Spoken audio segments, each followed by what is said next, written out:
Aujourd'hui, ambiance incroyable, on est en direct du Bourget, là où nos stars, nos champions, les gens qu'on aime tous ont l'habitude de partir, de prendre l'avion, de faire leurs déplacements.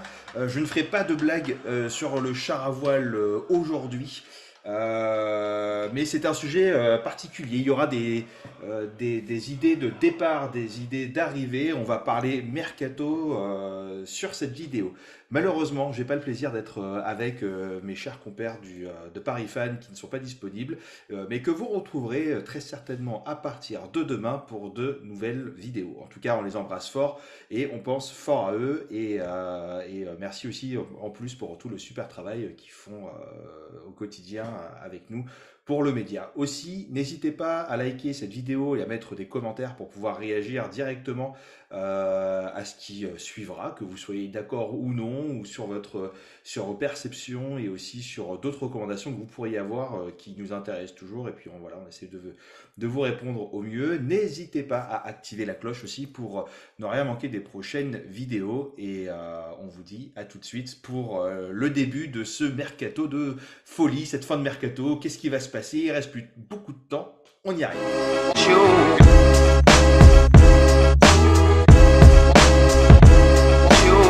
Effectivement, mercato assez remuant et remué sur sur cet été 2023, avec, moi, à mon sens, en tout cas, pas de conneries qui ont été faites durant ce mercato, un mercato plutôt intelligent, où je pense pas qu'on a vachement surpayé des joueurs.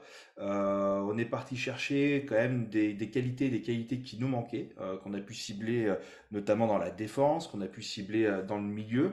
Euh, et ben, je vous propose de commencer de suite avec l'attaque, justement. Arrivée, départ, là on va parler d'un... On ne sait pas en fait, c'est Kylian Mbappé. Il y a quelques semaines, je vous disais, attention, il n'est pas parti. Et ça avait fait rire pas mal de gens à l'époque, mais en fait on se rend compte qu'aujourd'hui, eh ben, il n'est pas parti. Il est toujours là. Il était mis au loft et finalement, il est revenu dans le groupe premier. Donc, en fait, il faut se dire qu'avec le Paris Saint-Germain, il peut arriver le pire comme le meilleur. Euh, la seule chose moi que je peux affirmer pour le moment, c'est qu'il faut s'attendre à tout et qu'un départ à la dernière minute avec une offre sortie du chapeau du Real Madrid, Kylian Mbappé 70 millions, bon ça sera non, mais ils peuvent la tenter et puis ça peut monter comme ça sur les dernières heures du mercato jusqu'à peut-être 100, 120 millions, 150 millions, c'est pas impossible. Mais il peut aussi activer sa clause de 2025 hein, que seul lui peut activer. Il peut aussi faire une prolongation courte ou de longue durée et un départ libre aussi l'année prochaine n'est pas du tout déconnant. Après, quand je vois qu'il ramène quand même pas mal de ses entre guillemets proches cet été, je le vois mal partir en disant je vous ai ramené, je vous ai vendu un projet et c'est cool. Bon, c'est un secret de polichinelle, mais bon, on se doute bien que Hernandez, Dembélé et potentiellement un autre joueur des Bleus aussi qui pourrait arriver. Bon, Mbappé a dû avoir un rôle assez crucial dans ce recrutement. On peut le voir, enfin, on peut mal le voir partir cet été ou même peut-être l'été prochain. Sachant qu'il y a des joueurs qui sont arrivés et d'autres qui peuvent arriver et que aucun d'entre eux n'a ou ne devrait signer que pour une ou deux années. Donc, affaire Kylian Mbappé avec ce qu'il a dit la dernière fois, est-ce qu'il a dit on reste là ou autre chose, ça on ne sait pas, mais bon, de toutes les façons, il avait dit qu'il resterait cette année au PSG, il n'est pas en dehors des clous complètement.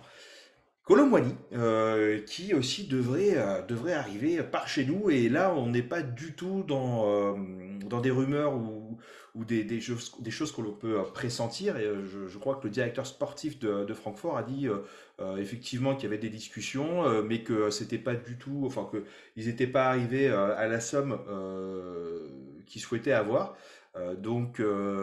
Aujourd'hui, on a quand même un PSG qui est pas forcément en position de force parce qu'on a besoin de se renforcer dans ce mercato-là, notamment en attaque. Et c'est pas parce qu'on a pris Gonzalo Ramos qu'on va fermer la porte à Kolo Muani, qui peut jouer, comme on le rappelle, à gauche comme à droite au niveau des ailes et aussi en avant-centre. Donc le Paris Saint-Germain, malgré le fait qu'ils aient recruté un avant-centre, va devoir en tout cas augmenter sa cote et le prix qu'ils ont proposé.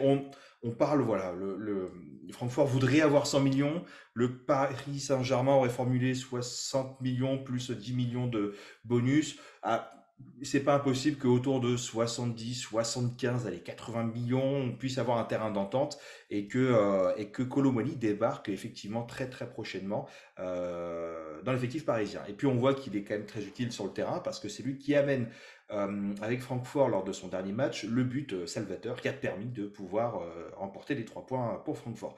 Voilà, le seul rebondissement qu'on pourrait avoir et qui pourrait arriver, c'est qu'en fait le Paris Saint-Germain saoule un petit peu Francfort dans les négociations, qui se disent bon écoutez si vous voulez pas enfin si vous voulez pas comprendre ce qu'on vous dit, on arrête et on reprendra contact cet hiver pour le mercato. Bon, tout le monde perdrait un petit peu de temps, c'est dommage, mais voilà. Et puis, il faut pas oublier que le mercato ferme bientôt ses portes aussi, en tout cas du côté français. Donc, il faut pas trop traîner, et pour les uns et pour les autres, au niveau des différents mouvements. La piste Barcola aussi. Ça, alors, Barcola, attention, parce qu'il y a un autre nom aussi qui vient de Lyon, qui est un petit peu évoqué, qui avait déjà été évoqué, qui est Ryan Cherki. Mais je vais y revenir après. La piste Barcola, elle n'est pas fermée. Apparemment, il aurait très très envie de venir et il ne penserait qu'au Paris Saint-Germain. Et l'OL serait enclin à une vente. Donc apparemment, les planètes s'alignent. Il pourrait se passer quelque chose sur ce dossier qui serait vraiment intéressant. On va voir comment ça se passe. Mais attention, parce que le nom de Ryan Cherki est déjà revenu à plusieurs reprises, en tout cas dans des rumeurs sur le Paris Saint-Germain. Et Ryan Cherki a signé récemment dans l'agence sportive de la mère de Kylian Mbappé, qu'elle a créée il n'y a pas très très longtemps, il y a quelques mois on va dire. Et donc, comme on sait que Kylian Mbappé a quand même un droit de regard, voilà, même si c'est pas officiel, mais sur auprès de qui il voudrait être entouré, ça peut faire sens enfin, ça peut faire sens sur la venue de Ryan Cherki, pas sur l'envie qu'on aimerait avoir de le voir venir ou pas. Moi, personnellement, si on fait venir Ryan Cherki, je pense qu'il aurait mieux fallu garder Ismaël Garbi qui a autant ou en tout cas des qualités très similaires et faire des économies et pousser un jeune du club. Euh, Federico Chiesa, de la Juventus, qui a été aussi annoncé, enfin pas annoncé, il y a eu des rumeurs en tout cas, comme quoi il pourrait venir pallier le départ de Neymar. Euh, pour moi, c'est une connerie parce que, en fait, si vous faites partir Neymar, bon, parce qu'il vous coûte cher, certes, mais surtout par rapport à ses blessures, en fait, tu vas prendre quelqu'un qui est presque aussi blessé et qui n'aura pas le talent et la magie d'un Neymar. Tu perds au change pour peut-être avoir quelqu'un qui sera aussi peu disponible dans l'année. Euh, bon, c'est vraiment une rumeur qui est sortie un peu comme ça, mais en fait, si on écoute les médias qui ont besoin de vendre du papier et de vendre aussi leurs espaces publicitaires de leur régie, en fait, ils font du papier, ils grattent un petit peu, et tous les joueurs du monde signeraient au PSG. Donc, bon, il faut prendre vraiment tout ça avec des pincettes. Mais Chiesa, on en a parlé un peu, pourquoi pas, mais bon, mauvaise piste, et je pense que ça sera un pétard mouillé, en tout cas, au niveau des informations.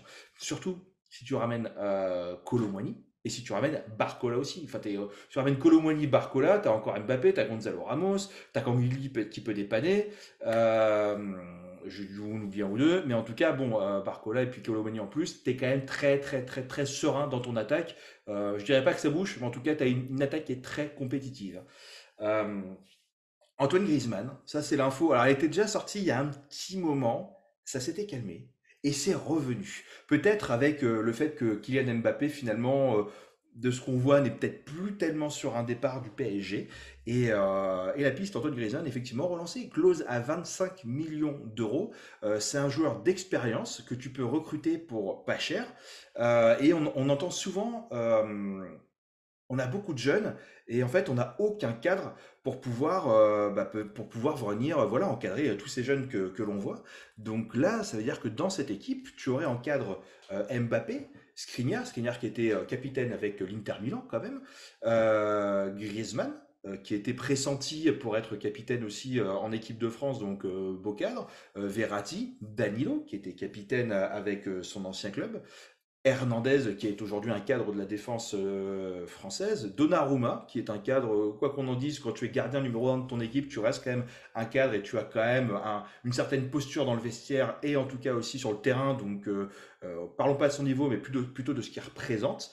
Marquinhos, qui est un historique du club, et Kimpembe aussi, qui est un historique du club et qui est capital pour l'ambiance qui règne au sein du vestiaire et aussi pour l'intégration des nouveaux et des jeunes.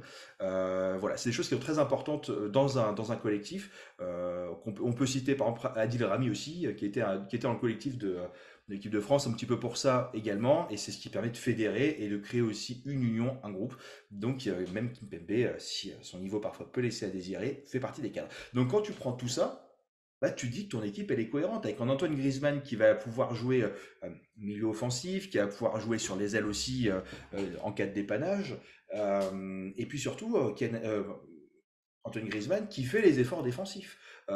Il est en haut, il est en bas, il est au milieu, il a une qualité de frappe, il a une qualité de coup franc, il fait les corners, il est capable de mettre des buts de la tête. Voilà, c'est quand même pas mal. Et surtout quand on se dit en fait que les replis défensifs de nos deux ailiers pressentis qui sont Kylian Mbappé et Ousmane Dembélé, c'est pas l'Amérique. Donc, au bout d'un moment, il va falloir compenser un petit peu ça. Donc, moi, j'entends bien qu'ils doivent rester devant pour pouvoir justement prendre de la profondeur et garder aussi une défense assez basse par rapport à nos adversaires, malgré tout. Il faudra d'autres personnes qui compensent aussi ces efforts. Et Antoine Griezmann remplit bien ce rôle. Et 25 millions pour payer la clause. En fait, on prend pas énormément de risques en faisant ça. Voilà. Et puis, sans parler que il connaît Mbappé, il connaît Kolo Muani, il connaît Dembélé. Donc sur l'attaque, il saura avoir des automatismes. Et il connaît bien Hernandez aussi, qui est sur l'arrière. Donc on peut se douter que bon, il saura aussi comment combiner avec Hernandez, hein. Là, on a parlé des potentielles arrivées. Et des arrivées, on va dire, quasi certaines pour Kolo Muani. Mais Bison futé, sens des départs. Ekitike pourrait déjà quitter le Paris Saint-Germain. On parle d'une vente aux alentours de 25-30 millions. Donc on récupérait un petit peu ce qu'on a mis l'été dernier pour ce joueur. Euh, Moi, je reste un petit peu sur ma faim parce qu'il aurait pu apporter des choses, mais j'ai l'impression que là, on monte quand même sur un autre calibre. Là, quand on recrute Gonzalo Ramos, que l'on recrute Randal Kolo Muani, on vient encore mettre un step plus haut. Mais après, on souhaite de bonnes aventures à Hugo Ekitike s'il est amené à partir. West Ham aurait une belle avance pour pouvoir le recruter. On parle aussi d'Everton, du Milan AC, mais il y a deux clubs aussi qui pourraient tirer leur épingle du jeu, notamment l'OL, donc l'Olympique Lyonnais, et Francfort. C'est assez marrant parce que dans chacune de ces équipes, on a un joueur qu'on aimerait récupérer. Donc, c'est pas impossible qu'à un moment, on se dise bon, bah écoute, l'OL, Barcola, tu veux nous vendre Barcola, on te le prend à tel prix, et puis on te met Ego Ekitike dans la balance, et puis on arrive à s'entendre voilà, sur un prix assez intéressant, ou que ça puisse se faire avec Francfort pour baisser un peu la note de Randal Kolo Muani. Euh, Au niveau des départs aussi, on a Ousni qui pourrait peut-être partir en prêt ou en tout cas un prêt avec option d'achat. On n'a pas de destination encore, mais c'est quelque chose qui pourrait se dessiner. Garbi, ça parle de le prêter aussi, voilà, pour qu'il puisse s'aguerrir ailleurs et puis avoir du temps de jeu, développer son football. Mais bon, là, c'est plus des bruits de couloir, donc on va pas trop s'attarder dessus. Mais une piste qui a l'air un peu plus chaude et plus raisonnable, en tout cas qui a l'air plus bouillante et plus, pas officielle, mais bon, pas très loin, c'est Lemina, le jeune Noah Lemina, qui pourrait partir en prêt en Série B italienne à la Sampdoria, où il pourrait justement avoir pas mal de temps de jeu, se développer. Et puis on a vu cet été qu'il a montré de très très belles choses. Il a marqué des points certainement sur la scène européenne pour les scouts en tout cas ou les entraîneurs qui aiment dénicher un peu des jeunes talents et les aider à se développer, pourquoi pas les garder après, mais s'ils se développent autant le ramener chez nous par la suite. Donc ça voilà, côté départ au niveau des attaquants. Milieu de terrain. Les milieux de terrain, la piste la plus chaude au niveau des départs, en fait ça serait Verratti. Mais Verratti peut partir qu'à deux conditions. Si on lui trouve un remplaçant, et en fait, si on a une offre aussi qui est suffisante, qui est mise sur la table. On aurait eu, je crois, une offre de l'Arabie Saoudite à 30 millions, 40 millions, quelque chose comme ça, qui bon, Marco Verratti, il incarne quand même enfin, malgré ses blessures, c'est quand même un des meilleurs milieux de terrain aujourd'hui qu'on peut avoir. Et du coup, ça se valorise aussi.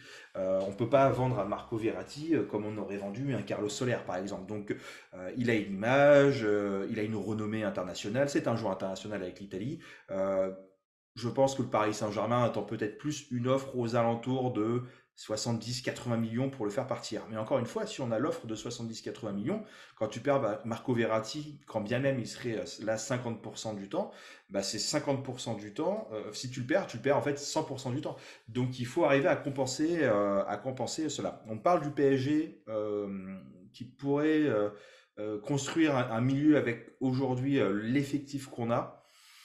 Il y aurait peut-être des changements, des modifications à faire et puis des schémas de jeu à adopter. Mais ça reste encore un peu. Voilà. Si la piste Antoine Griezmann est amené à bouger, Antoine Griezmann peut jouer au milieu central avec une vraie dominote offensive ou un peu box-to-box éventuellement. Et du coup, bah, pallier le départ de Marco Verratti. Mais quand l'un n'est pas fait, l'autre non plus. Et puis du coup, le jeu du mercato, c'est un peu le jeu de la chaise musicale. Et puis pour le moment, Marco Verratti est toujours chez nous, malgré le fait qu'il soit écarté un peu du groupe pour des raisons un peu obscures. Mais voilà. N'hésitez pas à nous dire aussi dans les commentaires qui vous verriez pour remplacer Marco Verratti en cas de départ. On parle souvent de Barella qui pourrait venir, qui serait une très bonne piste effectivement. Maintenant après, faut-il qu'il veuille venir? J'ai pas l'impression qu'on a vu grand-chose sur ça. Et faut-il aussi que l'Inter veuille le laisser partir? Donc c'est encore des choses bon, qu'il faut voir. On parlait beaucoup de Gabri Vega aussi pendant le moment du Celta Vigo. Plus de son, plus d'image. Il partirait apparemment au Napoli pour 35-40 millions d'euros. Et ça peut être un peu dommage parce que c'est un joueur qui avait beaucoup de qualités qu'on aurait pu vouloir avoir chez nous. De par aussi le réseau de scouting ou Campos qui travaille, qui a vraiment les pieds au Celta Vigo et qui aurait pu nous débloquer cette piste. Là, j'ai du mal à comprendre. Donc après, on verra. Ça se trouve, ça sera un pétard mouillé au Napoli et puis on se dira que finalement, on a plutôt bien fait. Ou ça se trouve, il va complètement exploser. Il va prendre une valeur x2 ou x3 sur 1 ou 2 ans. Et puis on se dira qu'on est passé à côté, qu'on avait toutes les possibilités, toutes les clés, toutes les cartes en main pour pouvoir le recruter chez nous. Donc pareil, dites-nous aussi si Gabri Vega, pour vous, ça aurait été une bonne solution. Et puis bon, qui était un profil milieu offensif, costaud, assez grand, hein, je crois 1m85 si je dis pas de bêtises, box-to-box, avec une belle qualité de frappe. Euh, Bah, en fait, c'est un peu un profil qu'on aurait cherché. Alors sans le comparer à un Seko Fofana est peut-être plus athlétique et avec plus de coffre et plus de muscles. Euh, Ça aurait été en tout cas un profil qu'on aurait pu vouloir vraiment ramener chez nous, quoi. Voilà. Alors, est-ce qu'on se dit que Griezmann un peu moins cher, il connaît Mbappé, il aura des habitudes, est-ce que c'est plus sur ça qu'on partira? Il reste plus beaucoup de temps pour que on ait vraiment la réponse à nos questions. La piste Sangaré, qui était aussi revenue à un moment, donc je crois que ça a été relancé encore, et c'est Laouni qui nous en parlait ce matin. Encore une fois, qu'est-ce qu'on fait de Danilo? Qu'est-ce qui est valeur sûre de l'équipe aujourd'hui, hein, qui a démontré en défense centrale ou en numéro 6 aussi qu'il avait vraiment beaucoup de qualité. Qu'est-ce qu'on fait d'Ougarté? Qui Ougarté, bah là sur ces 2 matchs, je pense que, enfin, on va pas s'énerver, mais sur les 2 matchs, il montre à tout le monde qui vaut bien les 60 millions qu'on a posé sur place, enfin qu'on a posé sur son transfert. On s'énerve pas, c'est que les 2 premiers matchs, mais en tout cas, de ce qu'on voit pour le moment, on est plutôt très content. Qu'est-ce qu'on irait déloger Ougarté pour pouvoir mettre du coup une autre personne à sa place? Ou sinon, ça veut dire qu'on double et qu'on triple encore les effectifs. Tout ça, c'est de la masse salariale, c'est de l'argent dépensé en nu mercato pour des joueurs que tu sais même pas en fait si tu vas les utiliser.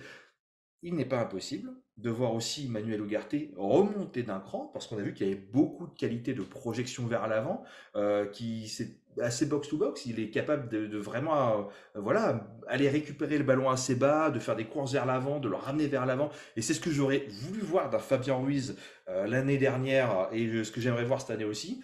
Mais en tout cas, c'est lui qui fait le travail. Donc peut-être qu'il pourra remonter d'un cran et qu'on aura un Ugarte Emery ou Verratti, et puis qu'on aura un Sangaré en dessous, c'est quelque chose qui est possible. Pareil, puis Sangaré, est-ce que c'est quelque chose que vous trouvez pertinent ou pas aujourd'hui avec l'effectif parisien? Carlos Soler, Carlos Soler que j'invite à partir, qui était plutôt sympathique, qui était assez souriant. Euh, et qui n'a pas été très utile.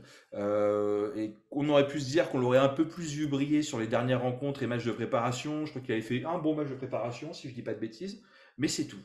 Et en fait, un match de temps en temps, c'est pas assez bien. Donc, il a une cote à 25 millions. Je suis pas sûr. C'est à peu près le prix qu'on l'avait acheté, mais je suis pas sûr qu'on arrivera à le vendre aussi bien.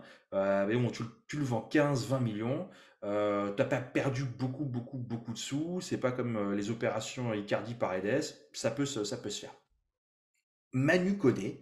Manu Koné, je crois que c'est un peu mort. Si je dis pas de bêtises, son club, je n'arriverai pas à dire, qui est un peu compliqué à dire oralement, mais ce club de Bundesliga, du coup, où je crois que c'est le directeur sportif, si je dis pas de bêtises, qui a dit que Manu Koné, en fait, tout simplement, ils n'avaient pas besoin de le vendre, qu'il avait un contrat encore plusieurs années et qu'il n'avait aucune raison de le mettre sur le marché des transferts. Alors, est-ce que c'est un coup de bluff? Est-ce qu'en fait c'est un vrai râteau que cette personne met au Paris Saint-Germain?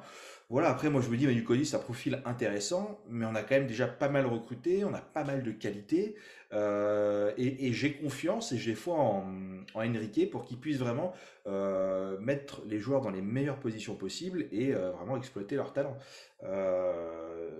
Donc voilà, la piste Sangaré, donc ça on en a déjà parlé. Gabri Vega aussi, Michu. Edouard Michu, qui est aussi revenu de Sunderland en Championship, si je dis pas de bêtises, en Angleterre, qui était une belle pépite il y a un an. Moi, j'aimais beaucoup quand je le voyais avec Simon, se rentrer sur le terrain. On avait un milieu qui avait une fraîcheur, avec du dynamisme, de la proposition, du jeu, du mouvement. Bon, en fait, tout ce qu'on voyait pas à l'époque. Et son passage en Angleterre a été assez compliqué. On l'a pas revu depuis. Et dans certaines déclarations, ou manières d'être et tout ça, je sens quand même quelqu'un qui a un peu la grosse tête. Euh, un peu à la Kay Ruiz qu'on a pu avoir, ou Tanguy Kouassi qui, bon voilà, de toute façon, je sais ce que je vaux, machin, machin, et puis je ferai mieux ailleurs. Bon, en fait, il est parti, ça n'a pas été hyper probant et le club l'a pas gardé. Euh, voilà, donc après, pour moi, je pense qu'il vaut mieux qu'on le vende, ou en tout cas, voilà, qu'on s'en sépare d'une manière ou d'une autre, et qu'on puisse garder un petit œil sur son frère Étienne, qui est un milieu offensif de 16 ans, et qui, de ce que j'ai pu voir ou entendre, en tout cas, sont beaucoup plus travailleurs et focus sur focus sur le football. Voilà, qu'on n'entend pas spécialement, et on espère, à la manière d'un Ethan Mbappé, de les voir éclore dans les prochaines années, et peut-être sous le maillot du Paris Saint-Germain. Il y a les oubliés aussi, effectivement, et dont on va parler, et puis on va en reparler parce que le mercato, il avance, il avance, il avance. Et qu'est-ce qu'on fait avec les joueurs qui restent sur le côté, mine de rien? C'est Draxler et Wayne Wijnaldum. Wayne Wijnaldum, à la dernière, dernière rumeur. Donc quand on dit rumeur, c'est vraiment à prendre avec des pincettes, hein, voilà, sinon c'est plus des rumeurs, c'est des vrais discours, des vrais échanges de mercato. Les rumeurs, c'est le Disport, c'est l'équipe vous dit c'est officiel, c'est fait, machin. Non, non, on n'est pas comme ça. Généralement, quand on vous dit c'est officiel, c'est parce que le Paris Saint-Germain a communiqué dessus, et que là, on est tranquille, on peut vous le dire, parce que même les c'est officiel, c'est fait, on l'a vu l'hiver dernier, que en fait, ça marche pas toujours, et même quand les gens ont fait leur visite médicale, et qu'ils ont presque signé leur contrat, mais que les documents, ce n'étaient pas les bons. Donc Wijnaldum et Draxler. Wijnaldum apparemment il voudrait rompre son contrat en disant voilà on le ronge par ailleurs machin et puis le Paris Saint-Germain aurait bien récupéré une petite indemnité. On parle de 6 millions d'euros. 6 millions d'euros pour Wijnaldum c'est pas déconnant. Il a encore de quoi apporter. Je pense qu'il n'a plus trop de pépins physiques. Moi c'est un joueur que je verrais bien partir en Arabie Saoudite voilà contre un chèque de 15 millions. C'est un top joueur à Liverpool super. Voilà, Draxler qui part en Arabie Saoudite prendre un peu d'argent aussi. Je pense que je pense qu'il sera content et que tout le monde y trouvera son compte. Maintenant, après, qu'est-ce qu'on en fait s'il reste au club? Voilà, si le marché des transferts se termine et qu'ils sont encore chez nous, est-ce que c'est des joueurs où on se dit bon bah les mecs en fait soit on essaie de les relancer et puis on les met dans une rotation, on sait jamais sur un coup de bonne chance ça peut le faire et ça peut marcher. Ou est-ce qu'on voilà en vrai si on veut aller loin dans toutes les compétitions et tout gagner, et ben ça va fatiguer les organismes de nos joueurs. et il faudra les reposer. Donc, est-ce que contre Pays de Cassel, on a besoin d'aligner des top joueurs comme on a vu l'année dernière? Ou est-ce qu'on se dit, bon, bah, en fait, on les met sur le banc parce qu'au cas où, on ne sait jamais, avec le Paris Saint-Germain, on peut avoir des très très beaux matchs contre les cadors européens et on peut avoir des tollés contre des mecs sortis de nulle part. Voilà, ça arrive dans le football. Je pense que nos amis marseillais le voient chaque année en Coupe de France. Donc, euh, il faut pas oublier que, bah, en fait, on peut les avoir avec nous. Ils peuvent nous dépanner. Si on met 3-0 en Coupe de France dans des matchs pas dinguissimes et qu'on est à la 70e minute, est-ce que c'est important de faire rentrer Kylian Mbappé qui va jouer un très gros match une semaine ou 2 semaines après, etc. Voilà, on a vu on s'est parfois pris des blessures bêtes et qui n'étaient pas et qui nous ont mis dans de mauvaises conditions à des moments assez clés. Donc, il y aura peut-être une gestion plus intelligente à faire. Donc, peut-être que garder Draxler et Wayne Naidum, c'est pas déconnant. En vrai, dites-moi ce que vous en pensez aussi dans les commentaires, parce que là, j'ai pas trop d'avis. Je me dis qu'un Draxler, on peut peut-être on peut peut-être l'aider à se relancer un petit peu. Wayne Naidoo, on sait que c'est quelqu'un de talentueux, qui est capable de faire des choses, qui a quand même encore une place de titulaire aujourd'hui avec l'équipe nationale, ou en tout cas qui joue un vrai rôle avec cette dernière. Donc, ça se fait. Voilà. Et puis pour terminer ce sujet mercato, bah, la défense. Où là, il n'y a pas vraiment de rumeurs, mais bon, en fait, on se disait le mercato idéal, en gros, ça serait quoi? Donc là, on vous a donné les arrivées, les départs, les gens un peu mitigés, mais et voilà. Donc après, dans les milieux de terrain, mais il y a vraiment que Carlos Soler que je ferais partir. Le reste, où il faut garder. Fabien Ruiz, moi je suis convaincu qu'il peut faire des bonnes choses. Voilà, c'est mon petit chouchou. Je suis sûr qu'il fera des trucs bien. Il a de la qualité. Il a montré des très belles choses au Napoli. Mais je sais pas, il y a un plafond de verre à taper. Et voilà, donc j'ose espérer qu'il va y arriver. Mais c'est pas gagné, surtout quand on voit le dernier match. Je m'en mords un peu les doigts. Ben la défense, une personne à qui je dirais merci et au revoir, ce serait Dagba, qui n'a pas réussi à s'imposer à Strasbourg non plus, qui avait des qualités hein, pour percuter un peu sur le côté, essayer de faire des dribbles et tout ça, mais en fait ça évolue pas. Voilà. Il y a quelques années, quand je le voyais, je trouvais qu'il y avait un peu d'étincelles, que c'était cool et qu'il y avait, voilà, moi j'aime bien regarder un peu les jeunes de chez nous et de se dire, allez, on y croit, il va se passer quelque chose. Et en fait, quand les erreurs se répètent, que les années s'enchaînent, bah, au bout d'un moment, il faut être un peu pragmatique sur les choses. Et Dagba, bah, c'est un petit peu ça. Quitte à choisir entre Dagba et Kurzawa, je garderai peut-être plus Kurzawa, qui n'a pas montré que des mauvaises choses lors des matchs de préparation.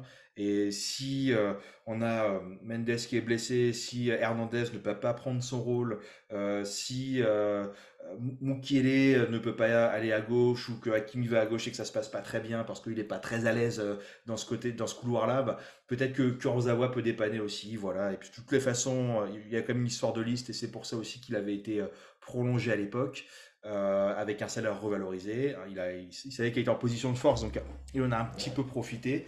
Et, euh, et puis voilà, il faut qu'on ait un banc aussi. À chaque fois, quand on regarde le PSG en fin d'année, il y a plein de blessés, tout le monde est KO, on fait pas tourner. Donc, il y a des moments où parfois il faudra mettre d'autres joueurs pour pouvoir, voilà, je dirais une bêtise, mais je me le souhaite, mais si on va loin en Ligue des Champions, bah peut-être qu'en mars prochain, des choses comme ça, ou avril, il faudra sur des matchs de Ligue 1, si on a pris pas mal d'avance, peut-être un 10 ou 15 points sur le deuxième, sur notre dauphin, il faudra savoir mettre d'autres joueurs pour que les uns et les autres puissent se reposer. Et puis, bon, on est PSG, on est assujetti aux blessures aussi. Donc voilà. J'ai gardé le pire pour la fin, enfin le pire, des charmants du cœur pour la fin, mais voilà. Il y avait aussi en arrivée potentielle Luka Vuskovic, dont on avait pas mal parlé. Je crois que c'est un Croate, si je dis pas de bêtises. Ou un Serbe, je vais me faire tuer, pardon, désolé. Mais bon, une personne en tout cas j'ai la fiche qui est juste là, donc, qui est croate, du coup, et qui, voilà, de 16 ans, qui était un bel espoir, qui cote 6 millions aujourd'hui. Je crois qu'il y avait une clause à 15 millions, si je dis pas de bêtises, et qui était un espoir de la défense, voilà, mondiale, qui était suivi par beaucoup de grands clubs. Mais j'ai pas l'impression qu'il y ait beaucoup de clubs finalement qui aient activé la clause, qui veulent activer la clause. Et bon, s'il devait y avoir une arrivée, pourquoi pas, à savoir que euh, aucun de nos joueurs est éternel, que certains auront peut-être des envies d'ailleurs, que ce soit Marquinhos, peut-être, je sais pas, s'il n'a plus le brassard de capitaine ou s'il se sent lâché par le vestiaire, qui devra partir l'année prochaine. Peut-être Kimpembe, qui avait aussi des envies de première ligue à un moment, donc qui est capable de partir. Il faudra remplacer, et puis voilà, donc peut-être que le moment de faire venir des jeunes talentueux chez nous, c'est peut-être le bon moment. Le dernier départ, qui sera inévitable malheureusement, mais c'est Keylor Navas. Quand on a Donnarumma qui aujourd'hui semble être titulaire dans les cages avec Tenas en numéro 2, Le Tellier qui sera numéro 3, ça commence à bouchonner un petit peu, sachant que Donnarumma se blesse quand même très rarement. Voilà. Et puis j'aurais tellement de peine au cœur de voir Navas sur le banc toute l'année, alors qu'il mérite vraiment de jouer pour il a encore le niveau vraiment pour des très très très belles équipes, voire des top clubs, pardon. Donc voilà. Ou sinon on le réintègre. Il y a une vraie concurrence, il y a une alternance. Ou c'est Donnarumma qui n'a plus la confiance d'Enrique, et c'est Navas qui vient, qui reprend. Et là, ça serait merveilleux. Voilà. Mais après, je crois que Navas est assujetti à quelques blessures de temps en temps. Donc bon, voilà. Mais en tout cas, Navas, j'aimerais le voir partir parce que j'aimerais le voir jouer ailleurs, et plus le voir sur le banc du Paris Saint-Germain. Ben voilà. Écoutez, moi, je pense que j'ai fait le tour de ce qu'on devait se dire. N'hésitez pas, voilà, à réagir en commentaire si j'ai oublié des gens, que ce soit en termes d'arrivée ou en termes de départ. S'il y a peut-être d'autres personnes à qui vous pensez qui pourraient venir, voilà, remplacer un Verratti s'il part. Peut-être, voilà, Barcola il vient pas. Est-ce que Cherki finalement c'est pas une bonne idée parce que il a des très bonnes qualités aussi, voilà, même si je reste dubitatif sur l'idée. Mais voilà, donc pareil, les jeunes aussi, Ousni, Garbi, les Mina, même si les Mina, voilà, on se dit, nous, à Paris Fan, en fait, il avait sa place dans la rotation. Bon, maintenant, est-ce que s'il part vraiment être doublure ou peut-être choper une place de titulaire s'il s'impose en série B italienne, ça peut être très très bien aussi. Et qui revient l'année prochaine, et puis il reviendra en ayant tout explosé, et puis l'année prochaine, on aura du Simons, du Lemina, incroyable, voilà. Donc ça, l'avenir nous le dira. En tout cas, je vous remercie si vous êtes allé jusqu'au bout de cette vidéo parce que moi j'ai très très envie de boire de l'eau, j'ai la gorge sèche. Mais voilà, en tout cas, n'hésitez pas, voilà, encore une fois, likez la vidéo si vous avez apprécié, ça permet nous de remonter dans les algorithmes Facebook, ça nous aide tellement à mettre des commentaires aussi parce qu'on a besoin d'avoir vos ressentis et nous, ça nous donne aussi matière à réfléchir aussi sur des choses qu'on n'avait pas spécialement vues ou pensées. Puis n'hésitez pas à partager la vidéo sur vos réseaux sociaux si vous avez apprécié. En tout cas, je vous souhaite une excellente journée. Je vous dis encore merci pour votre fidélité et puis on se dit à très bientôt pour une prochaine vidéo.